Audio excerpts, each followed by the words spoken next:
உலகில் பிறக்கும் ஒவ்வொரு உயிரும் பொருளும் கண்டிப்பாக ஒரு நாள் அழிந்து போகும். அறியாமையால் மானிடர்கள் தனக்கு இறப்பு இல்லை என்று நினைத்து இது என்னுடைய சொத்து, அது உங்களுடையது என்று கூறி நிலையற்ற உலக பொருள்களை சேர்த்து மகிழ்கிறார்கள். இந்த உடல் ஒரு நாள் அழியும் என்று உணராமல் அந்த உடலை போற்றி பாதுகாக்கிறார்கள்.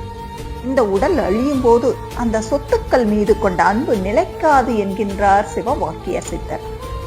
மனிதா, நிலையற்ற வாழ்வில் சொத்துக்களை தேவைக்கு அதிகமாக சேர்த்து வீணாக திரியாமல் நிலையான சிவனை சரணடையுங்கள். அவர் ஒருவரே நாம் உயிரோடு இருக்கும் போதும் நாம் இறக்கும் போதும் நமக்கு துணையாக நிற்பவர் என்பதை உணர்ந்து கொள்.